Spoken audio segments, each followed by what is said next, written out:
Hello दोस्तों, आपका फिर से स्वागत है हमारे यूट्यूब चैनल आनंद राहुल क्लासेस में। दोस्तों आज की इस वीडियो में हम लोग 12 आर्ट्स के हिस्ट्री के इंपॉर्टेंट क्वेश्चन को हम लोग देखने वाले हैं, जो कि 40 ऑब्जेक्टिव क्वेश्चन है ऑप्शन वाइज। तो चलिए हम लोग वीडियो को बिना देरी के शुरू करते हैं। तो हमारा पहला प्रश्न क्या है, मोहनजोदड़ो खोज किसने की थी? तो वह राखलदास बनर्जी ने किया था, ऑप्शन नंबर यानी सेकंड इसका करेक्ट आंसर हो जाएगा। और अगर बोले हड़प्पा सभ्यता की खोज किसने की, तो यह दयाराम साहनी ने किया था।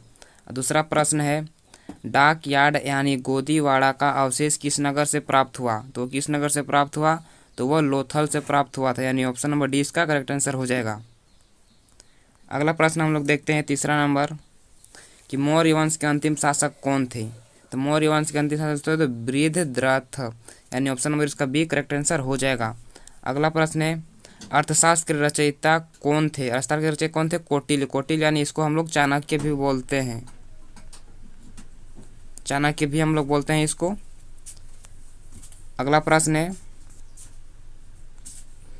मृतकों का टीला किसे कहा जाता है? तो वह मोहनजोदड़ो को कहा जाता है, यानी ऑप्शन में इसका बी करेक्ट आंसर हो जाएगा। अगला प्रश्न है, हड़प्पा नगर की खोज किस वर्ष हुई? तो वह 1921 ईस्वी में हुई थी, यानी ऑप्शन नंबर फर्स्ट इसका करेक्ट आंसर हो जाएगा। अगला प्रश्न 7 नंबर, सिंधु घाटी सभ्यता में नृत्य करते हुए लड़की मूर्ति के स्थान किस स्थान पर प्राप्त हुई? तो वह मोहनजोदड़ो, यानी ऑप्शन में इसका डी करेक्ट आंसर हो जाएगा।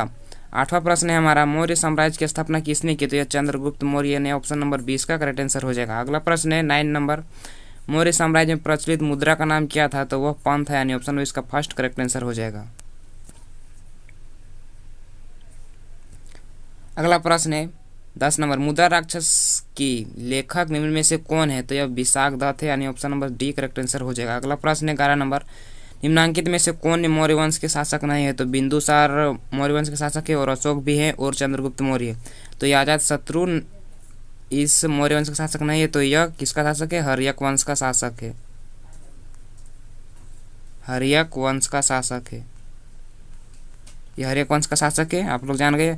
अगला प्रश्न 12 नंबर है, चंद्रगुप्त मौर्य ने सेल्यूकस को कब पराजित किया? तो वह 305 ईस्वी में पराजित किया था, ऑप्शन इसका बी करेक्ट आंसर हो जाएगा। अगला प्रश्न है, अमरावती का स्तूप किस राज्य में स्थित है? किस राज्य में स्थित है? तो यह आंध्र प्रदेश में स्थित है, ऑप्शन इसका फर्स्ट करेक्ट आंसर हो जाएगा। अगला प्रश्न 14 नंबर, बुद्ध के पूर्व जन्म की कथा है निम्नलिखित में से किससे संबंधित है? वह जातक कथा थी, ऑप्शन नंबर 20 का करेक्ट आंसर हो जाएगा दोस्तों। अगला प्रश्न 15 नंबर, भोपाल की किस बेगम ने सांची के स्तूप की संरक्षण में योगदान दिया? तो किसने? और दूसरा है शाहजहां बेगम, और तीसरा सुल्तान जहां बेगम, यानी इस ऑप्शन नंबर इसका डी करेक्ट आंसर हो जाएगा, बी और सी दोनों। अगला प्रश्न है, बुद्ध का बचपन का नाम। यहाँ देखिए, यहाँ पर बुद्ध का बचपन का नाम पूछ रहा है, तो ये बुद्ध का बचपन का नाम सिद्धार्थ है, और महावीर का बचपन का नाम पूछेगा तो यह वर्धमान है। अगला प्रश्न 17 नंबर है, महावीर का जन्म कहाँ हुआ था? तो यह वैशाली में हुआ था। कहाँ? वैशाली के कहाँ? कुंडग्राम में। कहाँ?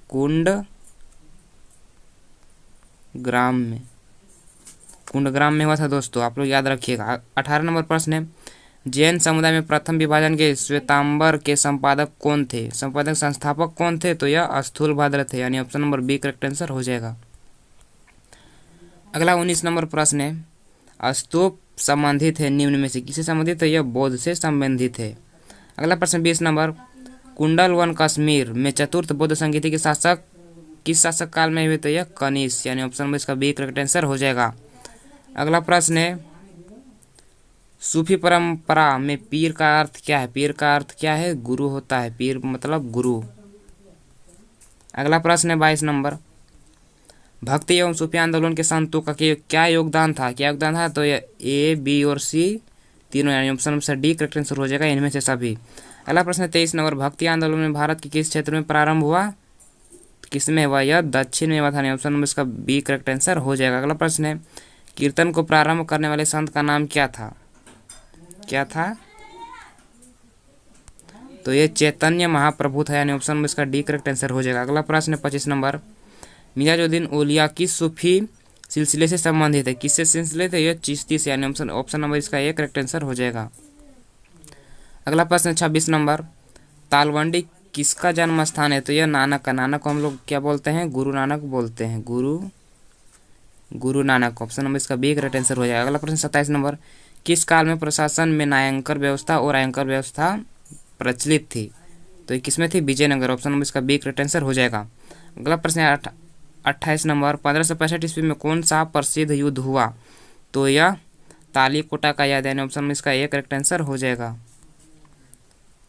अगला प्रश्न, विजयनगर की स्थापना किस वर्ष हुई? की स्थापना कब हुई? तो यह 1336 ईस्वी में हुई। अगला प्रश्न है, कृष्णदेव राय किस साम्राज्य के राजा थे? तो अभी किसकी बात कर रहे थे? विजयनगर, यानी विजयनगर साम्राज्य के राजा थे। 31 नंबर प्रश्न है, प्रसिद्ध ऐतिहासिक स्थल हम्पी किस जिले में स्थित है? तो यह विजयनगर के जिले में स्थित है। ऑप्शन नंबर इसका, और विजयनगर कहाँ है? तो यह कर्नाटक में है। कहाँ है? कर्नाटक, कर्नाटक में है। अगला प्रश्न है 32 नंबर, कृष्णदेव राय के दरबार में अष्टगज कौन थे? कौन थे? तो यह 8 सेनापति थे, यानी ऑप्शन नंबर इसका सी करेक्ट आंसर हो जाएगा। अगला प्रश्न, विजयनगर की स्थापना किसने की थी? तो वह हरिहर एवं बुक्का ने की थी। ऑप्शन नंबर इसका फर्स्ट करेक्ट आंसर हो जाएगा। अगला प्रश्न 34 नंबर, अकबरनामा की रचना किसने की? तो यह अबुल फजल ने की थी, यानी ऑप्शन में इसका डी करेक्ट आंसर हो जाएगा। अगला प्रश्न 35 नंबर है, प्रथम पानीपत युद्ध कब लड़ा गया? तो यह 1526 ईस्वी में लड़ा गया था, यानी ऑप्शन में इसका एक करेक्ट आंसर हो जाएगा। अब इसमें देखते हैं, आई ने अकबरी में कितने भाग विभक्त थे? तो इसमें पांच भाग विभक्त थे। अगला प्रश्न 37 नंबर, अकबर के वित्त मंत्री कौन था? तो यह टोडरमल, यानी ऑप्शन में इसका सी करेक्ट आंसर हो जाएगा। अगला प्रश्न है, तंबाकू पर किस शासक ने प्रतिबंध लगाया? तो यह जहांगीर हो जाएगा। अगर बोला जाए तंबाकू की शुरुआत किस राजा ने की? तो यह अकबर ने की थी, और प्रतिबंध किसने लगाया? जहांगीर ने।